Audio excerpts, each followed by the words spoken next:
Hello everyone, this is AndresRestart, and I just played Metroid Prime 4 Beyond early. How did I do so? Well, the demo's out there. There are demo kiosks out in the wild where you can find a demo for Metroid Prime 4. Now, I was able to play Donkey Kong in this way, I was able to play Hyrule Warriors in this way, where they put out a demo shortly before the game came out. And you can typically find these demo kiosks like at a Target, a Walmart, maybe a Best Buy, maybe a GameStop. And I'm not exactly sure how it works in terms of how frequently they are updated. What I do know is that the Target nearby my home doesn't update that quickly. However, there is a Walmart that does. The moment I heard about Hyrule Warriors being out there, in terms of a playable demo, it was available at that Walmart, not that Target.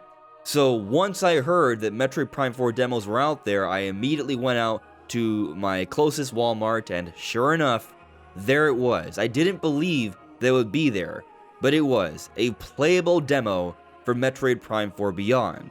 So what did I experience in this demo? Was there anything I learned about this game that we did not know beforehand? The answer is a little bit of yes, and some pretty cool stuff.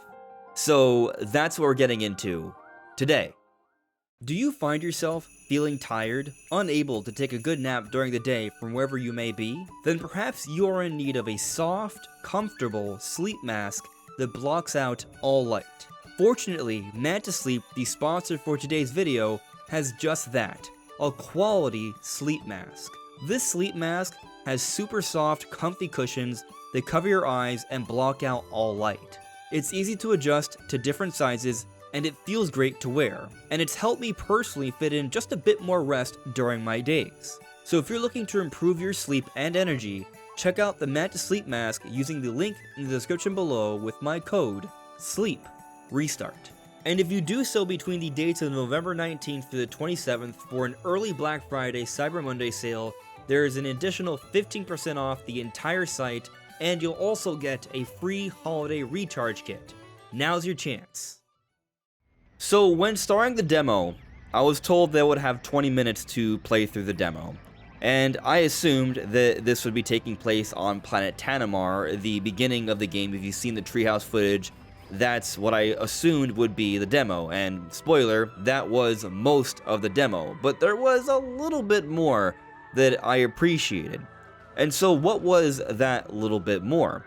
That little bit more was the title screen to the game. You do get to see a little bit of the title screen, you get to hear the beautiful music, and the music I heard while I was at the demo station was a little bit different than the music I've heard that people have shared online. So there might be like an extended title screen here, and it's just another example of the incredible music we've heard in Metroid Prime 4 so far. Like, I am just so hyped for this. The music that's actually stuck in my head, this chorus, it's amazing. And so it's a very cool title screen, even though this is just the demo version. But going into this, I did have hope. It was a delusional hope, and I knew that it was mostly delusional. But I wondered if I could get to the very end in time, if I would be able to get to the next section. Because it does work that way for the Donkey Kong Bonanza demo. If you get past the introductory section to Donkey Kong Bonanza, Ingot Isle, if you finish that in time, you can then play the next section, the Lagoon Lair. So there was some precedent to maybe think that if I finish this first area, Planet Tanimar, quickly enough, I can maybe get over to Fury Green, the giant jungle area. And so I played through this demo with some intent to play through it quickly, but that's usually not how I play my games. I start experimenting and figuring out different things I can do that maybe you normally can't do. I try and do things that most people wouldn't think to do. And so I'll get to some of that stuff. But while experimenting around with what I can do in the game, I still played with the intent of having a few minutes at the end to maybe explore a little bit more. And so I finished the Tanimar section with a few minutes to spare, and that was the end of the demo. So once you get to the end where Silex shoots the artifact and everything flashes away, that's it. The demo is over. Now, on the note of how long it takes to beat the demo, I did play it for about 17 minutes and a half, but this includes the title screen, me messing around there, the cutscenes, and like I said, I was just kind of running around experimenting, not really trying to rush through. I was trying to sort of just figure out how the game feels and see if I can maybe find some sort of weird secrets.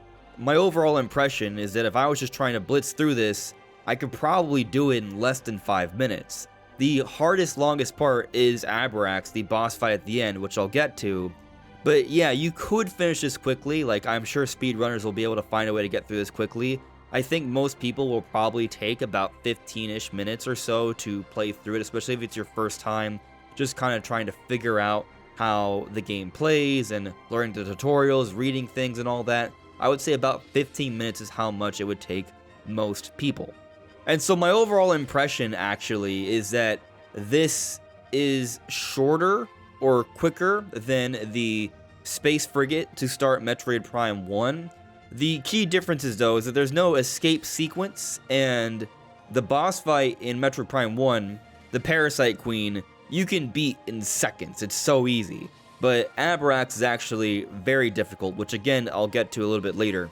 Let me just talk about my random experimentations. So, playing around with Samus, just trying to get a feel for the game, I started jumping on the rocks to start. Like, I just wanted to explore around the rocks, see if I could maybe sequence break or maybe get on top of the rocks there. I did see that I could get it a little up, but I would fall off. So, I'm not 100% sure you can do this. I would assume that you can't. They probably wouldn't let you do this, but I definitely felt like there was maybe some opportunity to find a way to get higher on the rocks, which might be interesting to see if they've kind of programmed and designed elements beyond those rocks. So I'll probably try and mess with that later when the game comes out in about a week and a half from now, which is very exciting to think about. But beyond that, I noticed that when you jump into Morph Ball and you jump out of Morph Ball, you actually get to see a great deal of Samus moving around briefly in third person. Now, that may sound a little bit contradictory, briefly, but a great deal. What I mean is that in comparison to prior Metroid Prime games, when you're moving about in the Morph Ball with some speed and then you jump back into normal first-person mode, they did have an animation that you would see where you could see Samus running forward with some speed, some momentum there. It was very brief, but you could see Samus in that moment. So they've brought that back, but it's a lot more detailed now.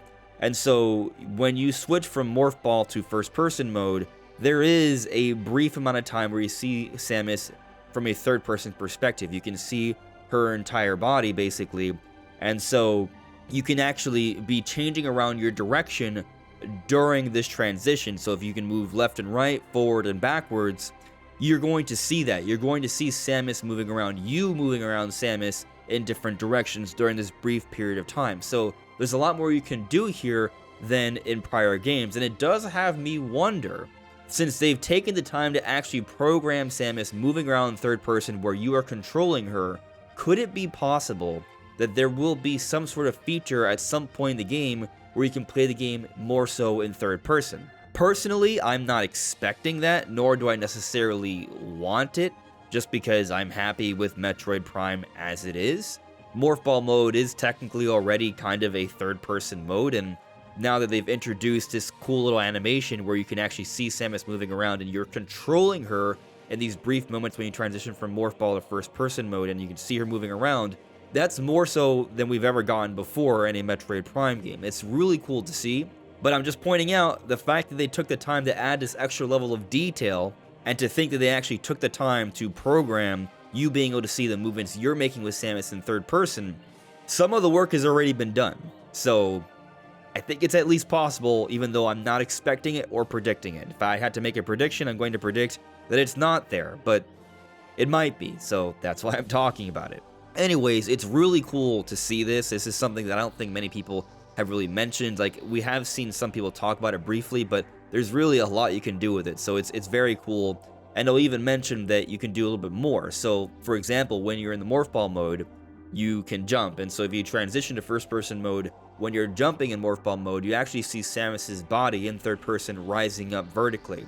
So it kind of covers all movements there. It's very, very interesting that they put this much level of detail into something like this. This is just kind of like what Retro Studios does. They put a lot of detail into pretty much everything in their games, things that other developers would never do. It's part of what makes them so special. It's part of what makes them so fitting as a Nintendo developer, because they put that extra level of time for that detail and polish. That Nintendo quality, the best of Nintendo quality, because I know it can vary depending on the game and franchise. Now, if you've gone this far into the video, let me simply point out that I do have this goal to reach 60,000 subscribers, so your subscription, likes, comments, hyping the video, it would all make a huge difference. Something else I'll point out though, we do actually have access to the boost ball, so you actually can see it glowing gold. There wasn't any real purpose behind it, just beyond just being able to go more quickly around in morph ball mode, but it is there. I wonder if maybe you could use it as an attack.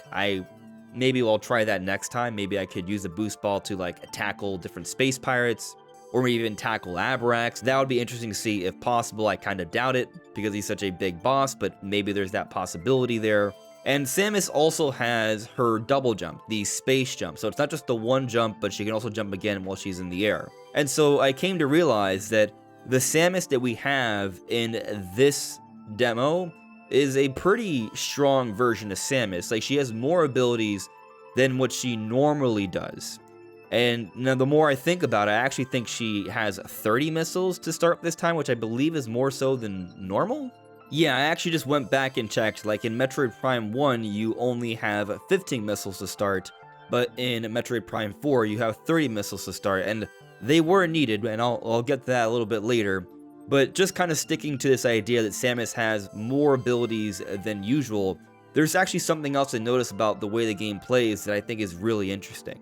So we have seen that there is like an aerial dash in this game. Now in prior Metroid games, you already had a aerial dash, the Metroid Prime games. When you are locked onto an enemy, you can strafe left and right, and if you do the double jump in the air, you're gonna shoot to the left or to the right. Like, that dash has already existed. However, in Metroid Prime 4, it's been expanded upon. You can dash forward in the air or backward in the air, and I'm actually going to try and share some gameplay here showing just how it looks. Like, you can have a charge shot, be in the air, locked onto a space pirate, dash forward and blast them. It's not quite a melee attack, but it feels kind of similar. If you time it right, you can dash forward and blast through enemies here. So they've actually sped up the gameplay with this. They are giving you more evasive options here. It's something that maybe a novice Metroid player may not pick up on immediately, but it's definitely something that I would say is actually a significant evolution to the Metroid Prime gameplay here. And so overall, I find the feeling of controlling Samus in this game to be very good. Now, because I'm playing it at a demo kiosk, I have to hold a controller that's tethered to the demo station, and the cable doesn't pull out very much, and it was also about to break, so I was very worried that I would break the cable, and I kept trying to carefully pull it out. So I felt very limited in moving the controller like left and right or up and down for motion controls. In the demo, motion controls are off by default, but I wanted to see how they would feel, so I went to the options and turned them on. And so from when I tried the motion controls without messing around with the sensitivity at all, I found that they felt good. I just felt limited because I was tethered, and it was a tight tether, so I don't think I got the best possible experience of the motion controls there. But even with that in mind, I felt like the game was very responsive, very fluid. From a performance perspective, totally perfectly smooth. And the game plays really well. Almost everything feels just right. There are some differences though. So for example, you access the scan visor by pressing the X button. That's the default option. And so you press the X button to enter the scan visor, and then you lock on to whatever you see around you, and then you press X to scan it. I actually like this method. It feels a little bit quicker, a little bit more natural. So it does seem like they've actually improved how the scan visor works, and I think that is a very, very good thing for this game. And so overall, I feel like everything just feels really good, except for one thing. And as I continued in the demo, I started feeling better about it, but the Morph Ball bombs, I was trying to do the double jump with the Morph Ball bombs. So the way Morph Ball bombs typically work, you have 3 Morph Ball bombs, and if you place them right where you're standing in Morph Ball mode, once it explodes, you will be blasted upwards. So in order to do a double jump in this way, you set 1 bomb, and then right before you're about to be launched upwards, you set that second bomb, and then you're launched upwards by the first explosion, and then you set a 3rd bomb, the last of your 3, in the air, and then when you come back down because of gravity, that second bomb finally explodes, launching you back up into the air, and by that point, that 3rd bomb you left also explodes, and that shoots you even further up. And so I was playing around with this, and I felt like the timing wasn't quite right. It didn't feel quite like the Morph Ball bombs I knew beforehand. but as I continued playing through the demo, I tried a few more times, and it started to feel a little bit better. So I think it was just something I had to get a little bit used to with the way the game plays. But I was initially concerned because the bombs didn't feel as responsive as I wanted them to. But like I said, as I played more with it and got a better understanding and feel for the timing, I ultimately decided that this is okay. It's fine. Outside of that, I don't really have any concerns. Everything played fantastically. Samus is awesome. I've already went over a lot of the interesting differences as to how Samus feels. But something I haven't talked about, even though I've teased it multiple times, is the boss fight. Like, how it actually feels and just how challenging it is. Like, yes, it did take me longer than I thought it would. And that's because Abrax is actually kind of a tough boss. Now, keep in mind, I was playing around with motion controls, but because I was tethered with a very tight cable, my movement was very limited. So I didn't actually feel the full freedom I would normally enjoy if I'm playing this game on my own, without having an extremely short leash that would be limiting my movement. And yet, even with that uncomfortable limitation, I still felt like aiming around and hitting our Abrax in specific targets worked out pretty well. And I actually kind of noticed more so in this game, I guess because they actually designed bosses around it this time around. I guess they did a little bit of that in Prime 3, but it felt more noticeable here. You lock onto an enemy and then you have your free aim. Maybe I just feel differently about this now because I'm playing this with a Pro Controller as opposed to the Wii Remote, and Metroid Prime 1 didn't have enemies designed around in this way, so when I play the remaster, that's my most fresh experience of Metroid. Main point here, I did appreciate the lock-on option and still being able to free aim around. And this gives you good options here because when you are locked onto an enemy, you can strafe and dash around them, but you still have the ability to aim around at different parts of the enemy and aim for certain weak points. And so this adds a very interesting layer of gameplay that you won't see in most types of shooting games. Disclaimer, Metroid Prime, while it does have shooting, and it is certainly a shooting game, it's far more than that. It's more appropriately described as a first-person adventure, not a first-person shooter. It has shooting elements, but it's more about adventure. Coming back to talking about aiming around and fighting this enemy though, I found hitting most of the weak points to be fairly easy and satisfying when I would do so, but sometimes the weak points around the shoulders were kind of hard to hit, especially with the limitations of being able to aim around, so I found that to be a little bit difficult. However, you also have your missiles that have the homing option as well, and so if you move around appropriately, you can find the right opening to blast these weak points. That's the whole point. But because of that little bit of a struggle, I did find myself taking longer to beat the boss than I expected, and I imagine this is going to be the case for most people. This is not an easy boss from that perspective. Like, you're going to have a little bit of a struggle. I think that's kind of the point though. Now, I never felt like I was at risk of dying though, so I don't think it was that challenging, and I really wasn't even dodging around the attacks that well. So Abrax does present as threatening, and it is challenging to take out all of his health, but in terms of dying, I never really felt like I was at risk there. Now, I don't know what difficulty the game was set at. I should point that out as well. There is a difficulty setting. From what I've heard of previews, there is the normal difficulty, there is an easy difficulty, and if you beat the game, you unlock a hard difficulty. But also, something else I noticed, there is an option to toggle tutorials. Now, this wasn't available to choose, but I did see it dimmed out in the settings. Now, to what extent are tutorials shut off, that I do not know. But there is some level of shutting off tutorials, and there is a difficulty setting. Moving past that stuff though, playing the game in person, hearing the beautiful music, feeling the fluid controls, and seeing the visuals up front with a quality monitor, I was very, very impressed. And I've been scrutinizing and analyzing all sorts of 4K high resolution, high frame rate footage to get the best understanding of Metroid Prime 4 as possible. But until you see it in person, there's just nothing that's quite the same. Like, I noticed like the armor on all the space pirates just looked all the more shiny and interesting to look at. And maybe that has something to do with the HDR. I'm not quite sure, but the game looks really, really good in person. Like, there's pop to like the lighting, the neon lights, the fire, the shiny armor, but there's also the appropriate levels of dark and stuff in between. Like, everything felt very balanced from a visual perspective. Like, you have games that feel too dark, you have games that feel too bright. Metroid Prime 4, from what I played, felt just right. So it's a great demo to get a feel for the controls, to see how the game looks, and it's a nice little appetizer to hold me over until the game comes out on December 4th, about 11 days away as of this recording. But how do you all feel about Metroid Prime 4 so far? Are you hyped? Are you ready? Are you hesitant? Let me know in the comments below. And don't forget, you can use my code SLEEPRESTART when checking the link in the description below for the Manta Sleep Mask. This is AndresRestart. Thank you so much for listening and watching, and I will see you all really soon. Take care. Bye.